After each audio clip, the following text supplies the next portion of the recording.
Anyway, speaking of calling in sick, I called in sick for the next match, which was Bianca Belair against Alexa Bliss. And I've had enough possessed people, and I'm not going to watch this Lexus Bliss to pretend to be a wrestler again. So what happened? Jim, at various points in life, we all need a break. And I like Bianca Belair, and I needed a break, and I wasn't going to watch. I'm on an Alexa Bliss flan. I'm on a flan of hers or a fan of hers. And I decided to use this as a chance to go heat up a knish in the kitchen. What? A what? A knish. The hell is that? You know exactly what it is. You've been to a New York deli. I've never ordered a knish or a kebabble or a Hassenpfeffer either. Well, that's 3 different restaurants we're talking about here. But anyway, my intent was to come back and you didn't tell me what the knish was. What is at delis I get like Reubens and sandwiches and things. What is a knish? Well, a square knish, which is what I prefer. Imagine mashed potatoes, the most delicious mashed potatoes in a square form with a not hard, but a crust, a shell that keeps everything inside that you can make toasty if you want, and I want it, that you can put mustard and also, it's delicious. It's the best. You want some? So is the shell, is it deep fried? You could if you really wanted to. That doesn't sound half bad, deep fried mashed potatoes. And it's a big thing. Of course, there are also circle knishes, or round knishes, I should say, and I don't like those at all. I think they are terrible. Well, it seems like those would be easier to hold in your hand. Well, you don't want to hold it in your hand. You need a fork. At least a fork. Maybe even a knife. Oh, I thought I was getting the idea you were just eating it like a softball. No, it's like bigger than a softball. Oh, is it as big as a bread box? Are we going to talk about porn again? What about a volleyball? All right, speaking of porn, the Women's Royal Rumble. That has nothing to do with porn. I was about to say, finishing the sentence has nothing to do with porn, but it was up next. See, you wouldn't let me get, all right, I'm going to, again, I see Rhea Ripley #1, and I'm just going to tell you the way this transpired, because you wanted me to watch this thing anyway. Oh, no, it's going to be great. I didn't say it was going to be great. I said it would be worth you reviewing. Worth you reviewing. I see Rhea Ripley #1, and okay, and she's coming out. She's selling her ribs from the attack by Beth Phoenix, but she's still coming out with game face. I'm thinking, well, at least she's obviously not going to win it because she's at #1 here, but maybe they'll let her be in long enough to acquit herself. And I've started watching, but listen to the next 3 girls in. Liv Morgan is the one she starts with. Dana Brooke. Emma. I didn't realize Dana Brooke was still there. I didn't realize Dana Brooke was even still alive. I haven't heard that name in ages. Emma. It wasn't Emma Peel, so I didn't care. And then Shayna Baszler. At that point, I wrote, I wish somebody would hit me in the head so I can see some stars. Here is my idea. When did they start having the Women's Royal Rumble along with the men's? How long ago? How many years? Ooh, 3 or 4 years, maybe. Oh, good God. What they should have done was what Dusty did with the Bunkhouse Stampede Battle Royals and the Managers Bunkhouse Stampede. Because Dusty, every December, all the big events would have a 20 or a 24-man or whatever Bunkhouse Stampede Battle Royal. But Dusty in '89 is one of the last things he booked before he was gone. Oh, no, it was 88. I'm sorry. It was 88. In Atlanta and Greensboro and I think another place or two, because he realized he had like 7 managers. There was me, there was J.J. Dillon, Gary Hart, Paul Jones, Paul Heyman, Paulie Dangerously rather, Oliver Humperdinck. And so on those shows, he booked a manager's bunkhouse. And since me and Humperdinck were the only 2 baby faces and poor Hump was being used underneath at that point, I won by default. So I had to win all the managers' bunkhouse stampede matches. But there was only 7 of us. You were in and you were out. It wasn't like the goddamn men's bunkhouse stampede where there was 20 or 25 of them with all the top stars because people actually wanted to see that. Maybe the people wanted to see the manager's bunkhouse for about 7 to 9 minutes, which is what it lasted. So if they've got to have a women's Royal Rumble, put 15 of them in there, because you haven't got 30 good women to begin with. Yeah, like I said, you got 30 women, not 30 good ones. So at least if you put 15 in at half an hour is an eternity in some cases, but it would be enough for a women's Royal Rumble match. This thing was an hour and 5 fucking minutes or whatever. And then after Shayna Baszler, number 5, Bayley, number 6. They kind of like Bayley. Or yeah, I know she's a heel. They're interested. Bayley's kind of over. But then here comes B-Fab. And they've given up on her too, because she got in and Rhea Ripley had dumped her in about 13 seconds. They gave her like 15 seconds to shine. Well, that's probably how they sold it to her. You go in there for like 30 seconds, you kill everyone, and then you get thrown on your head. Yeah, you're going to look like a world beater for about 22 seconds.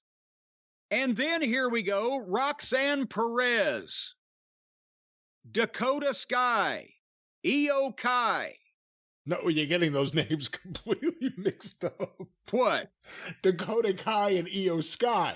What'd I say? Dakota Kai and Io... No, you said Dakota Sky and Io Kai. That's what I said, Dakota Kai and Io Sky. You said Io Kai and Dakota Sky. Kai and Sky. No, you said Sky and Kai. Well, no, it could be Sky and Kai, or it could be Kai and Sky. It depends on which one comes first. I think you had established on the show it was Kai and Sky. You don't say, oh, look, it's Davis and Franken. Number 11 was Natalia, not Costello and Abbott. Or Hardy and Laurel.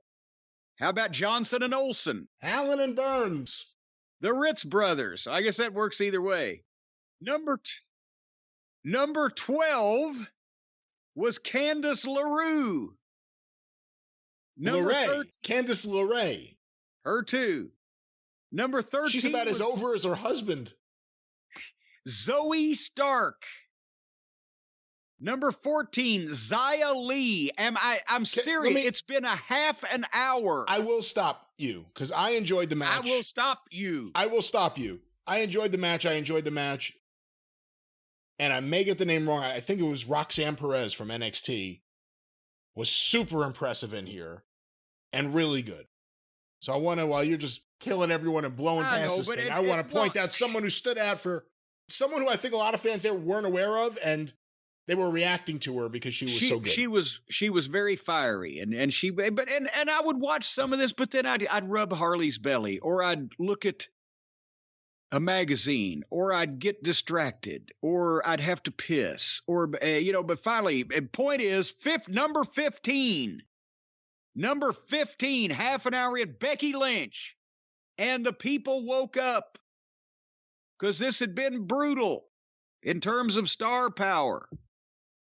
And Becky Lynch gets in the ring. Within 2 minutes, they had not only stopped her, but chucked her over the fucking desk into the crowd. Am I lying? No, you're flying. Well, I guess you wouldn't be flying. You're telling the truth. And she was there for what? Next 5 minutes or so? You didn't see her again. And then we continue with the parade of the irrelevant and or immaterial. Tegan Knox, Oscar, Piper Dewdrop. See, let me stop you right there. Oscar showing up was a big moment for the fans there. She had a new look, new hairdo. She looked as much like the Great Muta in 1989 as Kiji Muto ever has. And Dewdrop came back. Did she appear as part of the Great Muta Bye Bye show? No, I do not believe. I just dropped something. I do not believe she was on the Bye Bye Muta show. And then Dewdrop, they brought her in as Piper Niven. They've gotten rid of Dewdrop, which everyone admitted was kind of an embarrassing name and gimmick for someone who had shown a little bit more in NXT and before she got signed. And there's a small but a interesting step in the right direction, dropping a bad gimmick. And the fans reacted to her. You reacted by pressing fast forward. Tamina was number 19. Followed by Chelsea Green, Zelina Vega, Raquel Gonzalez Rodriguez Mascaras. She got a nice pop. She gets over, and she's got that fucking look, and she's strong, and she's tall. Again, you know, there'd be a heck of a tag team match out of this 30-woman, or several good singles matches. You got Rhea Ripley. You got Bayley, although they've diminished Bayley badly. You've got Becky Lynch. Raquel, we're 22 in, and those are the people that I've picked that I would like to see work. Here comes Mia Yim. I know Mia. She's a nice girl. They've done nothing with her. Number 24 was Lacey Evans, who got in and basically tried to beel one of the girls, and they got off kilter. And so the first time she laid hands on somebody, tried to throw across the ring, it was all fucked up. And then number 25, we got a surprise. Michelle McCool, who is in the front row, comes over the rail and joins the match. Whatever makes the Undertaker happy. What is Trish Stratus doing? Where was Lita? I'm thinking of huge female names of times gone by that could have replaced Chelsea Green and Candy LeRae. Well, Chelsea Green wasn't a problem because she's someone who hasn't been there, so it was a little bit of a surprise before she got eliminated 5 seconds later. But, you know, if you have Lita and Trish Stratus come back every Rumble, it doesn't mean anything anymore. And I think at least Lita was, I think, in last year's. But well, Lita's been around. I haven't seen Trish in a while. I don't know. Nevertheless, after Michelle McCool, number 26, Indy Hartwell. Number 27, Sonya Deville. Good old Cruella. I like her. Number 28, Shotzi. Number 29, Nikki Don't Call Me Ass Cross. And finally, number 30, it was a surprise. All right. Nia Myhole came back. And you mean, I was about to say, you mean Nia Yim. You mean Nia Jax. Nia Yim. Not Nia Jax. She's famous for screaming, "My hole!"